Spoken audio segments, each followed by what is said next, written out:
Hey, Justin, thank you for coming in. Yeah, you are an incredible leader. You really amazing contributor to so many different dimensions, and I'm so happy to have you come and share your insights with my audience. You're a great man, pure warrior, emperor blood leader, just a great man. Very honored to be here, my friend. Very honored. So, Justin, you got this amazing background and contribution. It continues, and you're definitely having a major impact on the world. What Thank were you. the foundational items in your life, and those inflection points, maybe two or three? And it could have been when you were 3 or 5, inside, outside the family, could have been in school, outside. Love it. What were those defining moments in your life? Well, there's so many. There's so many.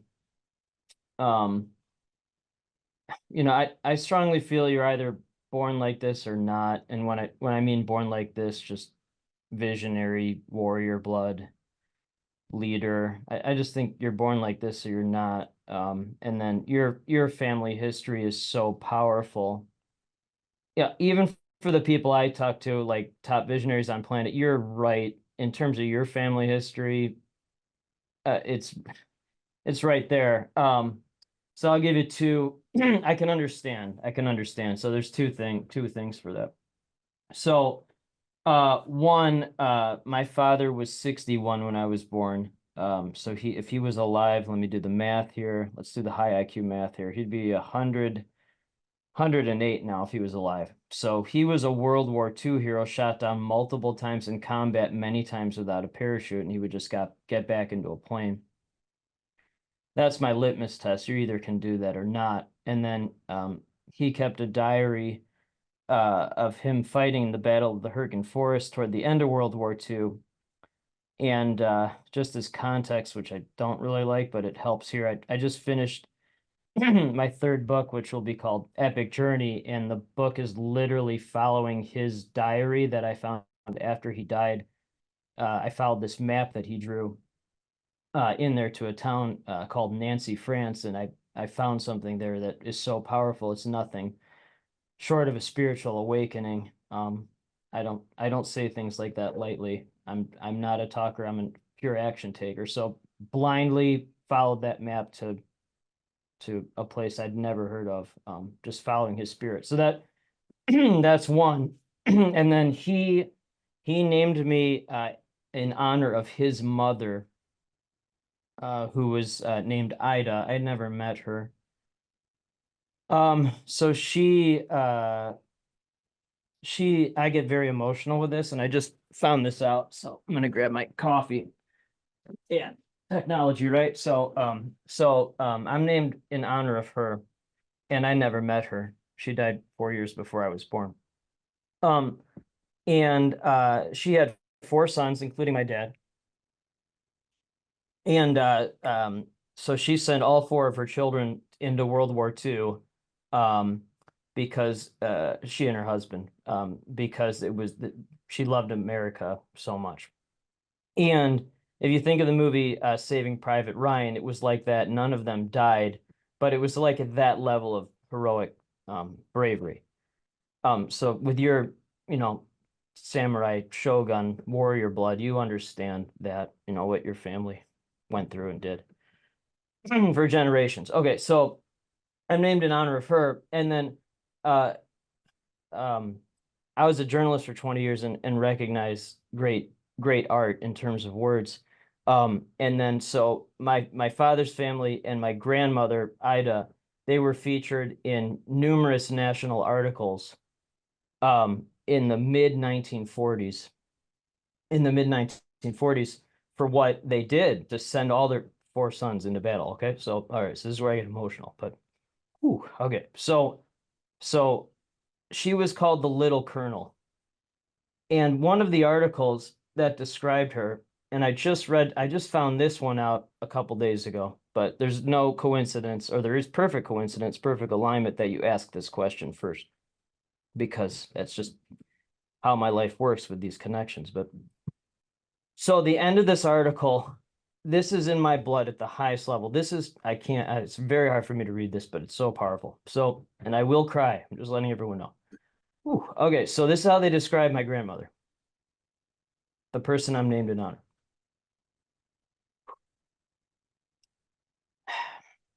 All right. And the small, frail old mother suddenly loomed in my eyes like a titan, a true soldier who on the battlefield of a great life has won the battle on behalf of her boys and who is now sending them forth to help win the mighty conflict which is to decide the destiny of nation and world. And as I felt in mine the warm and trembling hand of hers when we parted, I was seized by an impulse to salute her as my superior and to say goodbye, Colonel. And that is how I feel every day. And I've always felt like that. And essentially, no one has understood that. No one. The only person who really understood that was my father until recently. And then he died when I was 13. And I know you understand this, and certainly in some capacity. But most people cannot understand this. They will never be able to understand that level of bravery. But for top visionaries, that's what it is. That's what it is. So I know that was a long answer, but I mean, that's it. All this other stuff to me doesn't really matter in the grand scheme of things. That's the core of the core of the core. And it's just in my blood, literally, as I know it's in your blood, literally.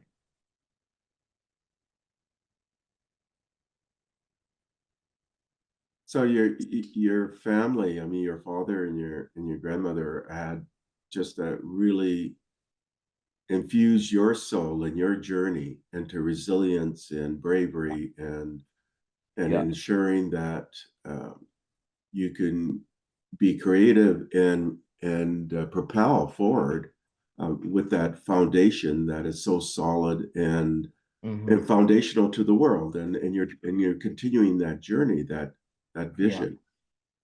So that's really quite remarkable. So I mean, Thank those you. are your defining moments and your inflection point.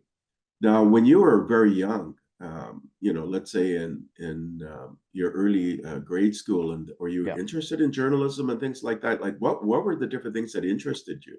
Love it. Love it. So I was born in 1977. Um, and so obviously then there were no smartphones, not really computers. And so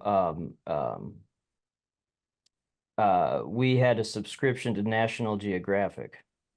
Uh, um, and I would stare at those maps for hour upon hour upon hour upon hour upon hour and just would stare at maps, stare at maps. And it didn't matter whether it was a country or a planet or a universe or a city or national parks. I don't know, whatever, oceans, ocean under, ocean, how the map under the oceans, like a mountain range, underwater mountain range. Um, and then uh my father was a brilliant writer and endless reader. He was an attorney in Nuremberg Nazi war crime trials. After surviving World War II, where he was shot down multiple times in combat, many times without a parachute. And so I would just read, read, read, read, read, read. I've endless reading, mostly mostly two things. One, the Chicago Tribune sports section, because athletes are like being in the arena, like learning from them. And I was a sports writer for a long time, but learning from them, watching and learning from them, and actually doing something with those learnings, like just cheering on somebody without doing anything to me makes no sense. So that was one thing that I read. And then my father, he was 61 when I was born. So uh, he would go to the racetrack, uh, Arlington Park, which is now closed. That's sad. So I spent a lot of time reading racing forums at the racetrack. I'm guessing most children in grade school aren't learning about trifectas and quinellas, but but you can learn a lot at the racetrack. You can learn a lot. by reading those forums. So you have this abiding interest in and captivated with this imagery and the maps and the stories that are National Geographic, and you have the kind of this diversity in thinking and analyzing racing track forums and things like that. And then in the subjects at school, were there things that were really foundational to you? Man, you're a great man. You're a great man. Man, jeez. So much respect for you, my friend. So, man, I love doing these interviews, but especially with people at your level of thinking and feeling. Because I'd never thought about this until now. Thank you. I'm very grateful for that question. So, in 4th grade, we were talking about Dr. Seuss. Yeah. Those who don't know who Dr. Seuss Dr. Seuss was an author who wrote children's books. I'm guessing most people know that, but maybe they don't. So I asked the teacher, is Dr. Seuss a real person? Like, who is this person? And I was like, I don't know. So why wouldn't you do that? And then there are 2 things from this. One, all the other students were very perplexed by that question. They just reading a book, which is fine. The teacher said, oh, that's a good question. I'm going to look that up. And the timeline is obviously foggy on this, but within a couple days, we watched a documentary about who Dr. Seuss was, the person, the actual human. Not, although he wasn't really a human, he was an alien visionary. But we watched a documentary about who Dr. Seuss actually was. Great question, tremendous. And then your journey, it's interesting. So you're curious, you deal with counterfactuals in your analysis of things. Or You too. I could see you're always questioning. You And too. then, but you ended up, you're a journalist, and then you became a best-selling book writer and a change maker. Did you find then that those things that were kind of literary oriented were interesting to you in your early grades? Okay. Yeah, we should just talk forever. This is so good. So I have this is not a joke. I have a very hard time, almost impossible time holding a pencil. Like, I don't know, if I had one, I would show you how I do it. I don't hold it right. So building things with my hands is almost impossible. I'm amazed that anyone, like an architect or like a surgeon, I'm amazed people can do that. People who can tie their shoes. I can barely do that. Like, it's not a joke. However, I can see things and build things through words and connectivity and pattern recognition. And have always been like that. Can like see things in space. Like, again, you keep asking about grade school, which it's fascinating, because if you don't know where you come from, then you don't know where you are and you don't know where you're going. So most people, they're thinking about the future, but they don't know where they come from, so they don't know where they are, and they're just like, oh, I'm going somewhere, but I don't know where I come from. So it's good to know where you come from, right? I mean, at the highest, maybe if anyone I've ever met, the highest level of where they come from. Like, how many generations do you know? Like 10, 20? I don't even know how far you go back to your, but so again, this has to do with my dad, but in grade school, we were doing something World War II related, and so my dad, I think I'd forgotten my code or something, because I was not paying attention to that, because I was probably connecting bridges, connection bridges. So I forgot my code. So my dad brought the code in, and we were talking about World War II. And I go to the teacher, I go, oh, my dad was a World War II veteran. would you like him to speak to the class? So, so he came in and impromptu, of course, because life is a bunch of impromptu moments, which is fun. Serendipitous meetings of the right people at the right time. So, so then my dad gave a presentation about World War II, and then my favorite story of his from that discussion was he before going into battle combat, he served at a camp in Colorado called Camp Hale, which I'm in the United States. I think they just made it like a national monument or a national historic site, Camp Hale, in the mountains of Colorado.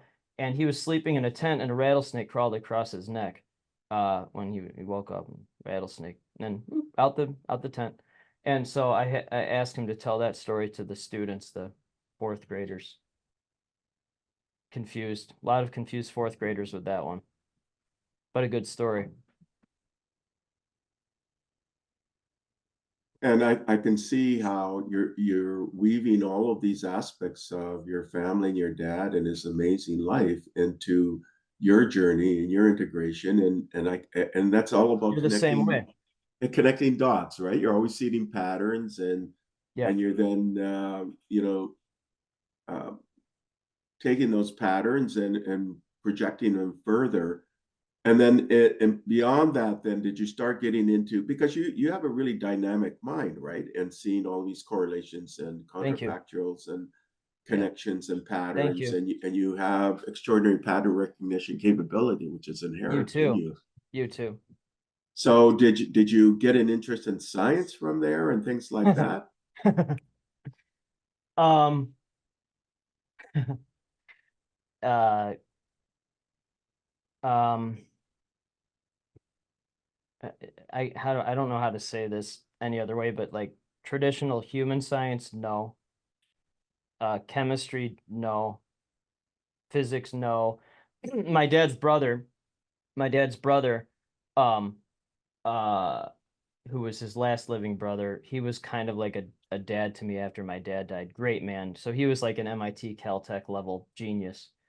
And he was my dad was a genius. My uncle Stan, he was he was your level of genius. I don't say that lightly. So he kind of raised me, and he was big into physics. So I learned a lot of that kind of stuff from him. Um, but but I don't, I mean, again, I've spent a lot of time my whole life. I'm 47, but looking at this, I feel like the way my brain and more importantly my heart works, it like created its own type of connectivity science. It's like a it's like a it's like blending math and science and faith and heart and human connectivity, um and pure like pure risk, no excuses, no excuses. Most scientists are afraid to do anything. They're just sitting in the lab, which is fine. um so like I'm like I'll go out into battle, like a scientific battle, like not literally a war, but it feels like that. It feels like that at a very, that's why I get so emotional with my grandma, because it's like that level of, so it's science, but not it's like faith, intuition combined with science and logic. um I'll simplify it if it's okay. um Man, you're a great interviewer, my friend. um there are only two things I really care about with um with the people that I talk to. And I know someone is not like us if they ask, what do you do? Because they don't, it's just different way of thinking and feeling. But so the only two questions I ask is, who do you love and what is your purpose? Who do you love? What is your purpose? Who do you love? What is your purpose? So that, I guess that combines um love and logic, I guess. Love and intuition, science and kindness. That makes sense. Well, that's interesting. Who do you love, and this thing about purpose, right? So, I mean, Yeah. those are kind of the defining elements of a person. and really maybe the integration of all. Elements, science, elements. There are only two elements, love and purpose. Those are the only, see, that's what I mean. So that's science, right? Elements. Right, and you see those as kind of like the founding centers of everything else. That's it. All this other stuff is, carbon or nitrogen. I don't know, whatever elements you want to, whatever. Love and Eh, purpose. but but you became a writer, and even a sports writer. So Yeah. tell me about some of your early writing journey. I mean, how did you get into writing, and Uh, what were some of the things that you found really interesting from that writing journey?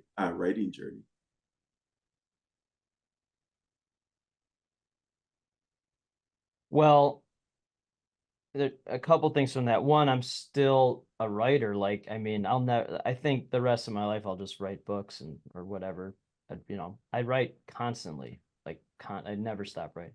Grateful Journal, simplifying patterns, just and then books, whatever, social media posts, whatever. And then I've always been an entrepreneur or a visionary who happened to be a journalist. So never really a journalist, not negative news. I don't understand that political stuff. I don't, my 9-year-old asked me a couple months ago, he was doing something political and he's like, "Oh, do you know who Kamala Harris is?" I go, no. He goes, "It's the vice president of the United States." I'm like, "Oh, thank you." So like, I don't really, well, I literally don't pay attention to any of that stuff. So, and that started at a very, very young age.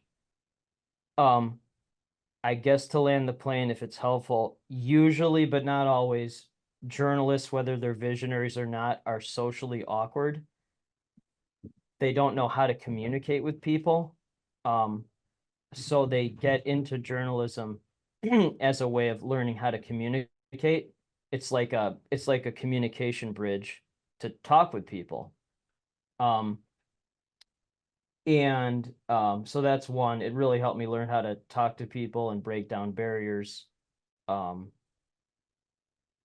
because again, besides my dad, as a child, very few people understood me. So that's a very lonely world.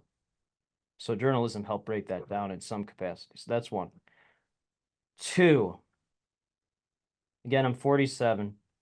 Most of my life, unconsciously, I was pursuing other driven people like us through journalism. This innate, endless curiosity and seeking knowledge, not of who the vice president of the United States is. I don't obviously care about that, but trying to understand people like us and why they didn't make excuses. So, uh, early stories, a teenager was swimming with his friend, and his friend drowned in front of him. And so I went out and said, "Hey, can I talk to you about it?" He was a teenager. I'm like, "Oh, can I talk to you about it?" And so he would go into the Marines, but he's like, no one else asked to hear my side of the thing. But I don't just do it. Or parents who lost the Rosalic family. This very painful. Their So daughter died in a car crash, so I interviewed them. Very painful, but they didn't make excuses. None. No excuses. journalism is a means of building up your communication skills, but also interacting with people that are you're doing extraordinary things, or people that are having some kind of impact, and then Not you making got it. excuses. Making excuses, yeah. And then you got into writing books, right? So, and can you talk about that and that journey of writing books, and you're very entrepreneurial as well. So talk about that entrepreneurial journey. Well, I don't know. Again, I don't know. I was never meant for human traditional world. Like, I just wasn't. I mean, you're not either. People like us are not meant for that. So I was finally officially kicked out of human world. Um, February 10th, 2017. That's when I had a job salary cut in half as a journalist, and then I tried to find a job, couldn't find a job. Incorporated 6 days after turning 40 with zero business background, zero. I still don't know what an S Corp is. Do not tell me what an S Corp is. I do not want to know. I don't care. Please do not. I didn't know you had to pay taxes 4 times a year. I just don't care about any of that stuff. So anyway, so incorporated 6 days after turning 40, while I was working full-time at half salary, because I was still in that world, reached out to 5,000 people to find first 5 clients. That was for first company, which was a PR firm. I'm not really focused on that anymore, but so that is getting shot down many times in an airplane without a parachute, and you just keep getting back into a plane. There's no, I mean, that's what it is. Most people can't do that. And for the record, it was more than 5,000 people, but it's just easier to say 5,000. And then got 5th client, I think it was June 1st. No, yeah, it was June 1st, resigned June 2nd, and then we're recording this June 5th, and we're recording this June 4th, and then June 5th, Robert Feeder, who's I never say this word, but I'll say it here. He has since retired, but June 5th, 2017, he did an article that I'd started my own PR firm. So that was just the start first company. So that was my baptism into the world I actually belonged in.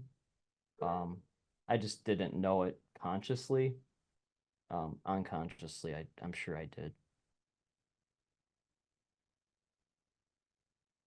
In that PR firm, and then you got into writing these best-selling books, right? So, Well, it's and the books are just they're just articles. There's just articles combined. That's all it is. It's just there's a great writer. I think he's still alive. Bob Green. You're so good at this, but Bob Green, he did a story on not a story, but like it was a book called The Jordan Rules about Michael Jordan, and it was essentially just a series of articles, you know, boom, boom, boom. So that's really what my books are. They're just a series of articles, and then just put a bunch of them together into a book. and in your book, Epic Life, can you describe some of the kind of the article components of that best-selling book? Well, thank you. I'm very grateful that Dr. Peter Diamandis did the forward for that. Very grateful that he did that.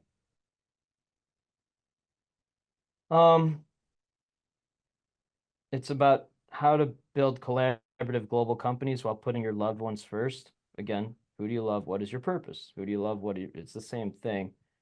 All I do is talk to people like us. That's it. And then talk to 1 to 2 of those folks every single week that have let entrepreneur life destroy their family life or prevented them from having a family. That's not I don't think that's a good idea. I mean, I don't think it is. But so the book's really about that. Chapter 1 in that book it's called The Cream Rises to the Top, which is something my dad said every day that he was alive until he died when I was 13. And I used to think that when it was like, as a journalist, it was like getting to downtown Chicago, a big market, which I did, and then my job salary was cut in half. Okay, shut down. Then I used to think it was building a really successful global company, PR firm. Okay, did that, fine. Great. Then I thought, oh, it was putting loved ones first, and and um and building collaborative global companies. And what I really think it is, the cream rises to the top in this living body form. Again, this is evolution, right? Evolution. Earl Nightingale, success is the progressive realization of a worthy ideal.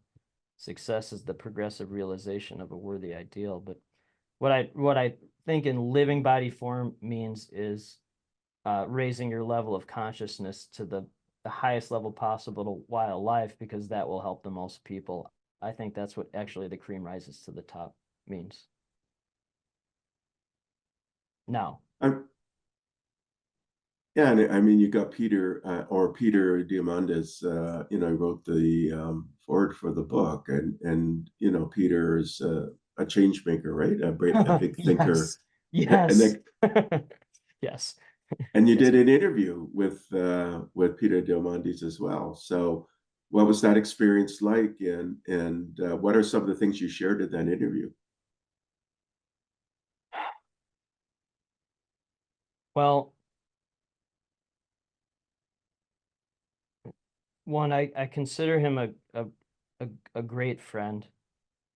Honored to be in Abundance 360, the group he started. It's a wonderful group.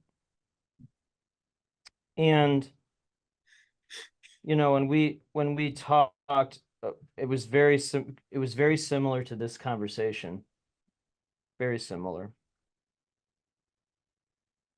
And like you, he's a tremendously great pattern recognizer and deep listener who can activate that listening very quickly. Very quickly. And the thing I like the most about him is he at Abundance 360 and in many of his videos or interviews, including the one we did, but he always thanks his family. Always, always thanks his family, especially his mom. And I was talking to him the other day.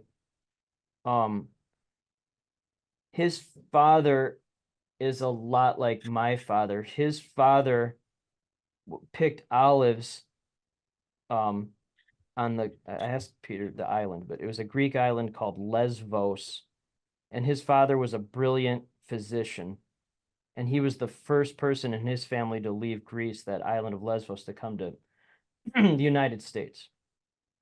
And he's just a pioneer. And then Peter's like that.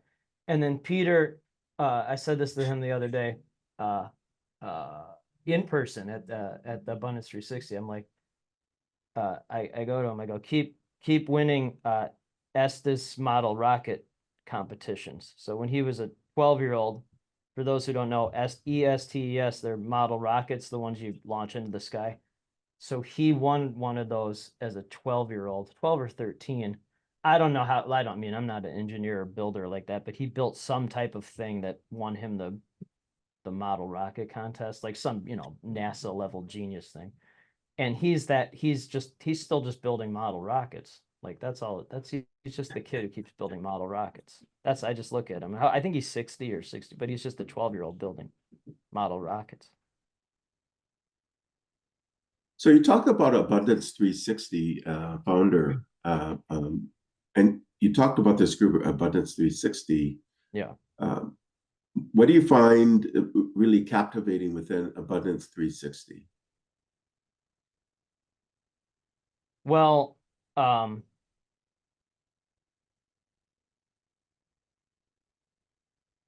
overall, it's a great room of understanding and empathy.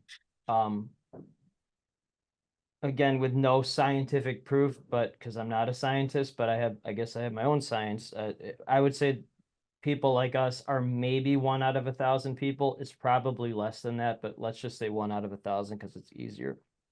So if there are 8 billion people, 1 out of 1,000 is 8 million. So you can go your whole life without finding someone like us. I mean, you walk by them, like, I don't know, just I can see people like us now, like even without talking to them, I can just tell. I don't know how that happened, but I can just see it or feel it. But that took a long time. But in that room, there's a great majority or a good percentage of the people in that room. If there's 300, there's many like us. So if I'm not in a room like that or talking to people like us, it's horrible. It goes horribly wrong, as you can imagine, because if someone can't feel and think like this, then it's just completely disconnected. There's nothing to, it's a one-way conversation into nothing, no understanding. And most of my life was being misunderstood by people who are just, but you just keep getting shot down without a parachute. You get back in another plane, you keep talking like this, and then you find people who do understand that. And then you just create your room where you create your own room where everybody understands it. And that's fascinating. So you find that the connective tissue of Abundant 360 is people who are like-minded, who can see patterns, and then you can explore, right? Exponentially, you can explore in different directions, Connective tissue. and you love that experience, right? Connective tissue. Hold on. Connective tissue.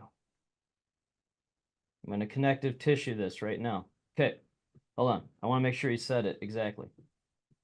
Where are you, my friend? Okay, connective tissue. Can I share my screen? Am I allowed to do that? Will people see this? Probably not. All right, whatever. Okay. So I don't get into copyright issues or something. Okay. Oh, okay. Well, it's so this is how it works. This is how my heart and brain works. Okay, so one of the chapters in Epic Journey is how this, whatever my brain and heart is, how it works. So I did a 21-step, very detailed connectivity bridge about how I wound up ringing the NASDAQ bell at the closing ceremony recently. And I don't even know what people are like, is it an IPO? I don't know what that means. I don't know. I just wanted to meet cool people. But so one of the chapters is about that, and then that chapter this is pretty funny, but it makes sense. It's about a man named Roosevelt Giles. Okay. And if you'd like, I'll introduce you to him after this, if I haven't already, but you will love him. You will understand. So Roosevelt Giles, one of my best friends who I've met in person for maybe 5 minutes, one of my best friends. Okay. His parents were sharecropping, cotton picking Southerners in the United States. Sharecropper, cotton picking Southerners. He's at the highest level of NASDAQ. No excuses. No, figure it out. The first time he and I talked, he was running a marathon on Zoom, running a marathon, St. Cloud Marathon in Minnesota. He's a great man. He started running marathons because his brother had health concerns, and right before his brother died, his brother told him, you need to start taking care of yourself. So he started running marathons. And Roosevelt has run almost 400 now. All 7 continents, including Antarctica. That's one of the 7 continents, because I looked at the National Geographic map that confirmed that. That was a joke. So he's done that 3 times. All 7 continents 3 times. That's the first time we ever talked on Zoom. He was running a marathon. This kind of level of commitment. So he invited me to ring the NASDAQ bell. That was very nice of him. And recently, we hadn't been talking because Roosevelt had some heart problems. And he's getting better now. And he told me a couple things. Actually, it was last week, so it makes sense that you and I are talking now. Makes sense. So here's what he said about this, because you said connecting tissue. So he said when you have a heart problem, here are a couple things. 1, you lose trust in your heart, not the physical, but the mental. You lose trust in your heart. So you need to allow yourself the time to trust your heart again, and that takes time. To land the plane, he said, minimum 12 weeks of rehab, where they teach you to help rebuild trust in your heart. You have to rebuild it, the mental side, because you're worried about is the big heart attack coming. Okay. So you work on your nutrition. He said you get your heart rate back above 150. Slowly but surely you do that. And then he closed our discussion with this. This is why I wanted to share the screen so you could see how things actually. So he said, God aligns people to be in your life at a certain time. It's what happens, like connected tissue. All things align. Interesting. Because I mentioned connective tissue, but let me add another thought to you then, and then you relate it to this great experience, right? Yeah. And how it My moved whole you. life is like this. Like every meeting, well, not everyone, but almost every meeting is like this. But you're also a dendritic thinker. I can clearly see A that, what right? thinker? That's a big Uh, word for a journalist. a dendritic thinker. Yeah, don't know what that means. Explain. So what happens is your brain is full of these dendrites, these kind of connections, and it's a term I use to describe somebody where you're branching in all these different directions. It's like your brain and your dendrites and your synapses, and it's unbounded, right? Because there really is no limit to the number of connections you can make, really. No, I thought there would be, but there's not. I have these in my sleep. It actually exponentially grows when I'm sleeping. Yeah, and that's why I'm saying you're a dendritic thinker. So it's not a official term. It's just one I use to describe Who people who have cares? extraordinary capabilities, right? So Right. It's not really human. It's just not. yeah, and you definitely are kind of actively dendritically thinking and connecting. I'm gonna look that It, up. it's like a human has 80 to 100 billion neurons, and there's used to be that there was 100 trillion synapses, but now there's a belief that's probably about 250 trillion synapses and connections, but really it's Ah! unbounded. Ah! Stop! No, they actually don't stop. Just pile it. Well, so secretariat, sports writing, connectivity. So Bill Knack, he was a Sports Illustrated writer. Um, and I met him one time at Churchill Downs a week before the Kentucky Derby. Oh, I was named one of the top 50 sports journalists in the United States in college, even though I was basically drunk throughout college. But that's okay. But got that award and then got to meet him. But he wrote, to me, the single greatest sports journalism article ever, because he would sit outside Secretariat's stall for years. He would just sit there and observe.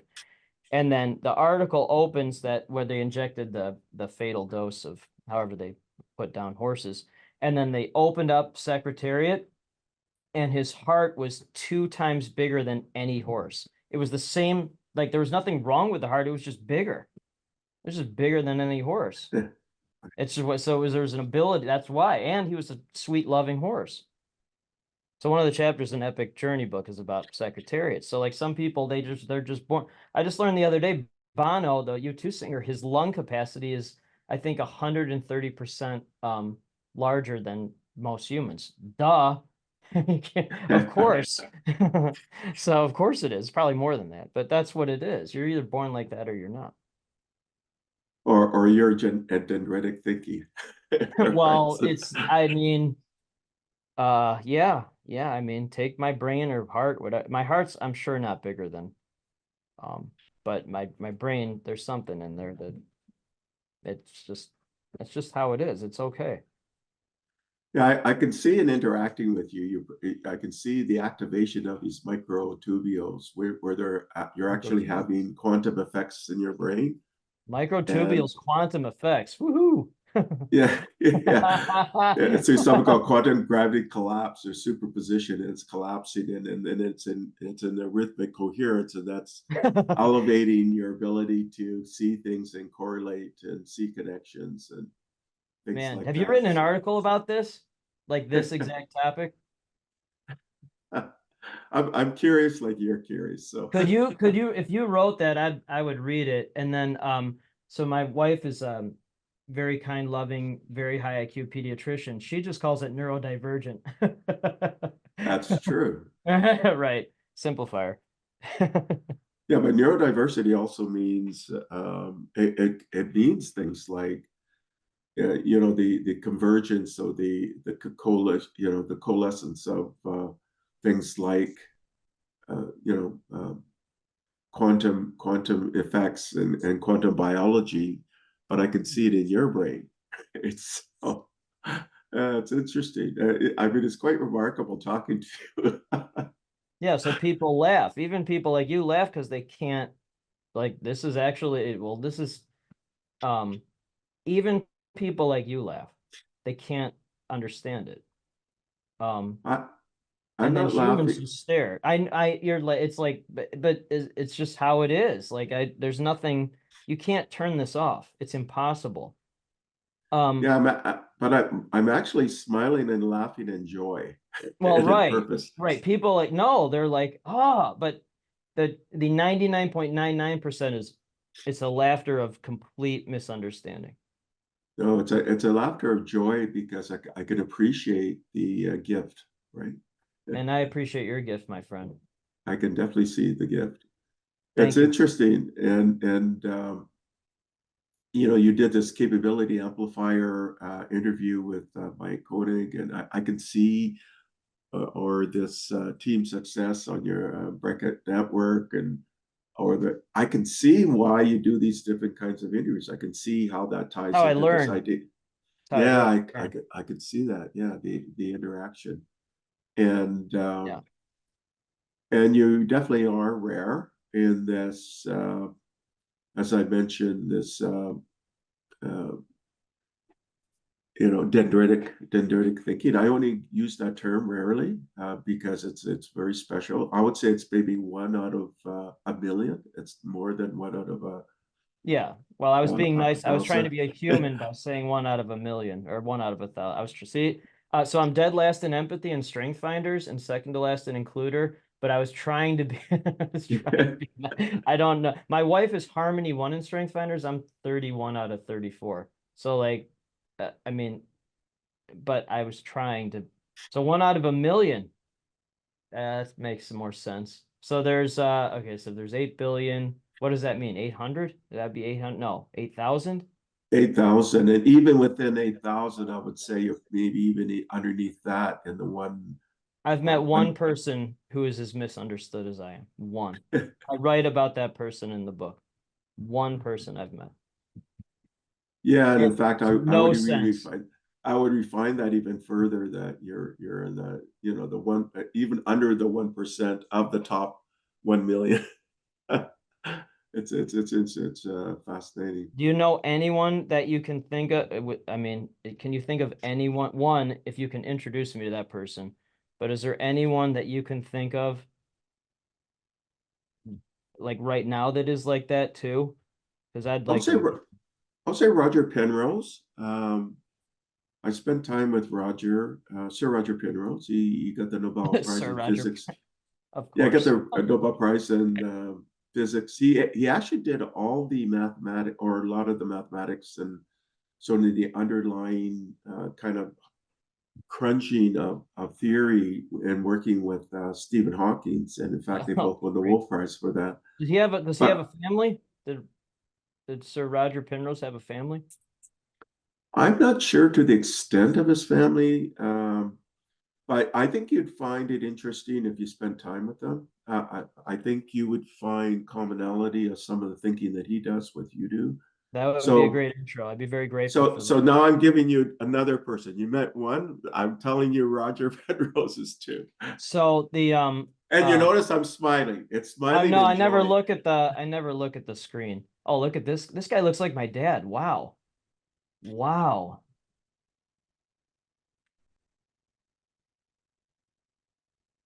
Wow. So my smiling and laughter is in joy because um, I can see you belong to this club of 1 in a billion. He has four Or two children. or three in a billion, and he would be one of them for sure. He's very unique, exponential Consciousness. thinker. So he wants to explain the he argues that known laws of physics are inadequate to explain the phenomenon of consciousness. That's literally what, of course, you just create your own science. It's the same damn thing. Yeah, 100%. Wow, you're a great pet. Wow.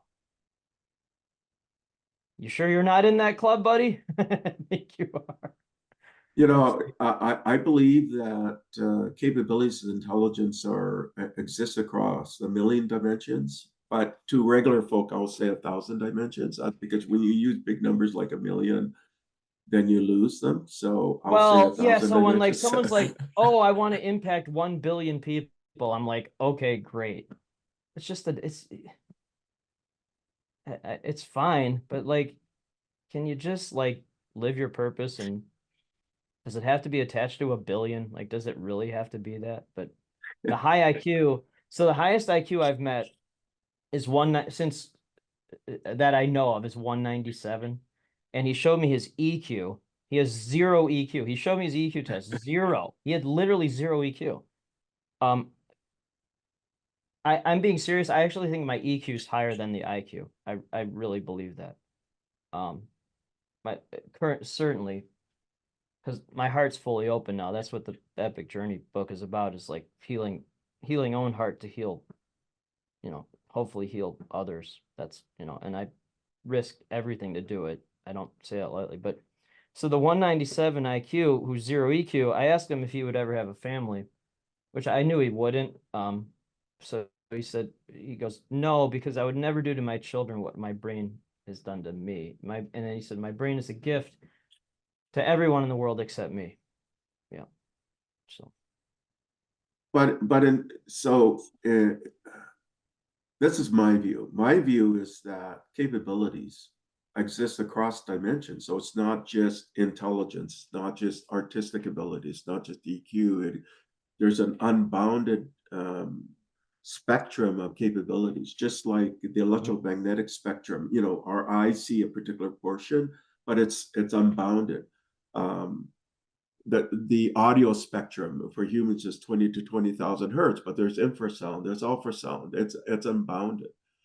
It's like Fenwick saying that really our organs are really just capture a portion of the spectrum of what exists out there. So we're really in a virtual reality of what really is reality. How can you really describe reality when it's beyond our capabilities of oh, sensing all the yeah. different dimensions, right? Well, So, right. So, okay. So two things from that. And one thing is my 11-year-old son, and the second thing is my 9-year-old son. So we don't I'm so they're really good athletes, and they have friends. They're great kids, like, which is because they're like my wife, which is great. I'm very thankful for that. I mean, I'm more thankful for that than what I've contributed.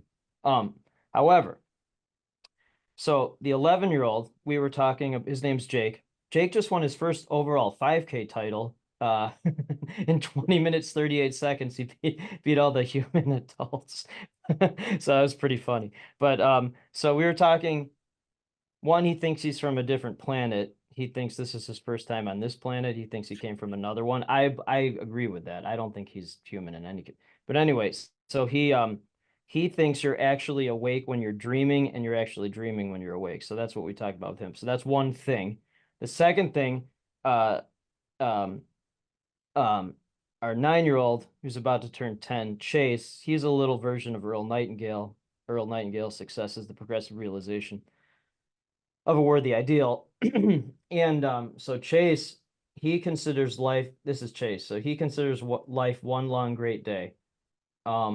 Yesterday's before you're born, tomorrow's after you die. So there's no weeks, or I don't know, year, whatever that is. It's time. And so he said there are only two ways to have a great long day. Only two. Less is more. One, create more living things. Fundamental purpose of any living thing is to create more living things. So that could be a human life, that could be creating a foundation. To me, this conversation is 100% a living thing. This is the highest level living thing, if you want to call this podcast conversation, I've ever had. So thank you for that. And I definitely don't say that lightly. This is number one. This is number one. If something tops this, I hope something tops this, but we'll see. So create more living things. And then the second thing you said to have a great long day is do what you like to do and what you're good at, and keep getting better at it.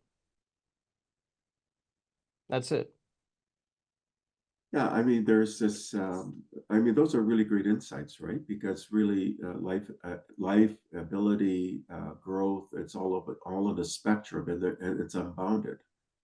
And even the definition of what we consider life is unbounded. I mean, plants solve problems, right? Plant roots solve problems. You know, Where's the thing?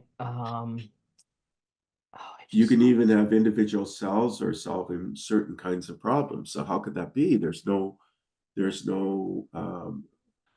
we don't think that there's computational elements in there, but yet it does computation, right? At the highest level, So there is no competition, only collaboration. yeah, So where is, oh man, I don't have it in front of me, but it's if you look at the tops of trees that are connected, they leave a certain space open. I can't remember the term of it, but they leave space open so sun can get down to help the next generation. They somehow do it where they don't completely block the floor. It's I can't remember what it's called, but it is so fascinating. it's the thing with humans or people is they have so many they have so many kind of preconceptions, and then those become barriers to growth, right?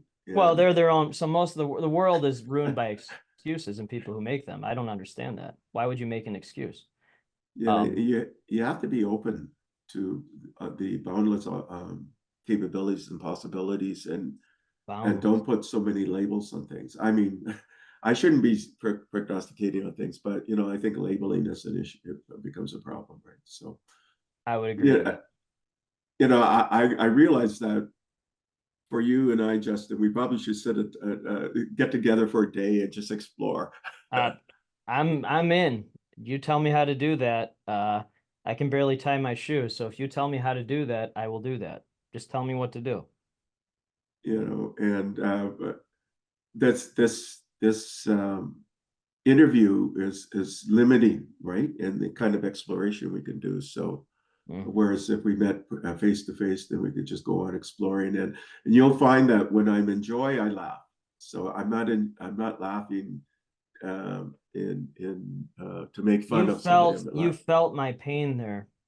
Yeah, I felt your pain for sure. Your Sure. empathy was so for people like us, I have endless empathy.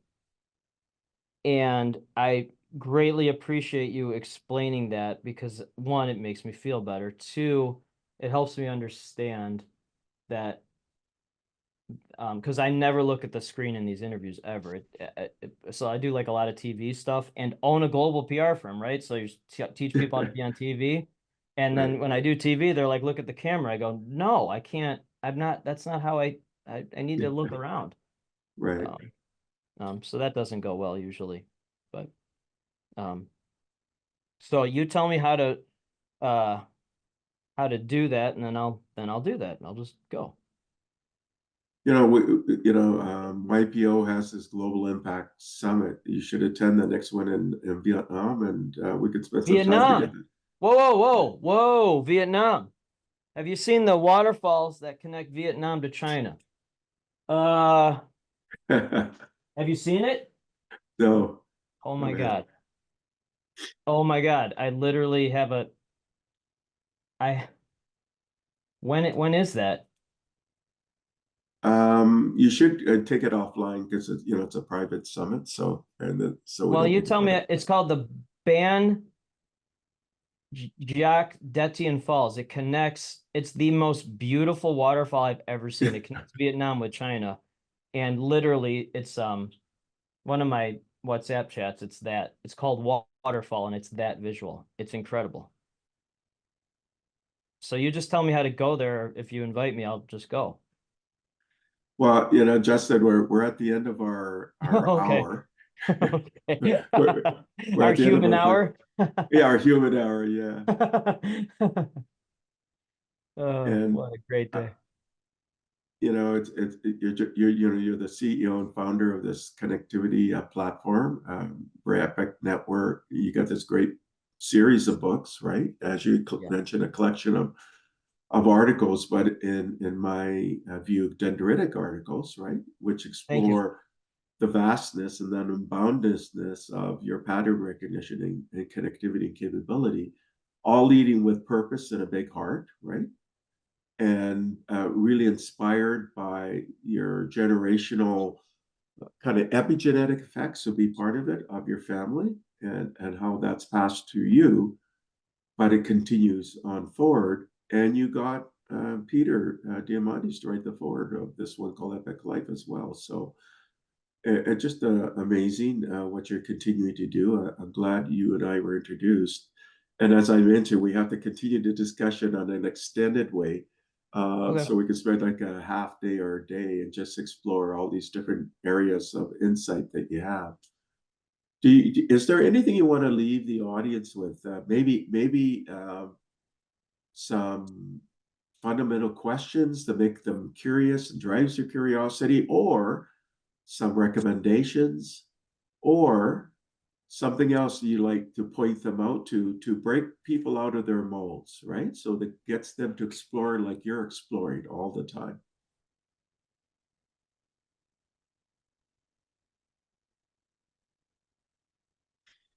I'm very thankful for this. You have no idea, or you probably do, but I'm very thankful for this.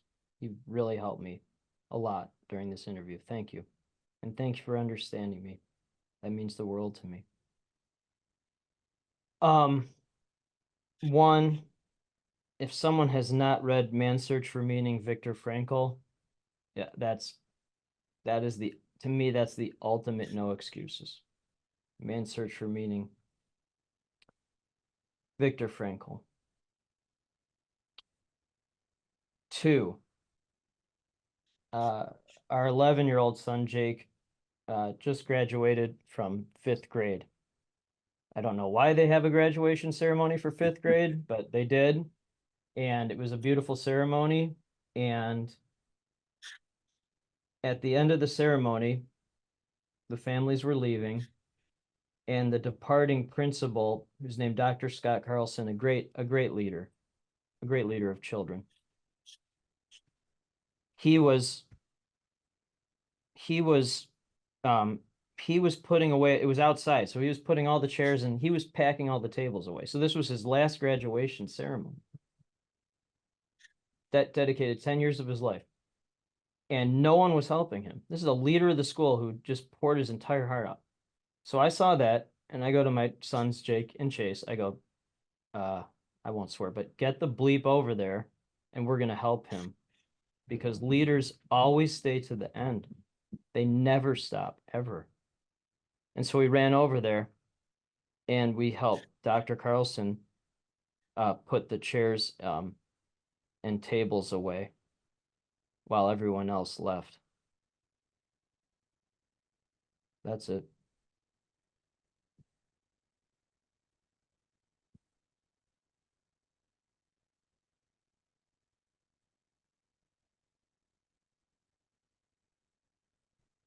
I mean, that's a compelling message of awareness and empathy, right? And as you indicated earlier, an open heart and an open purpose as well.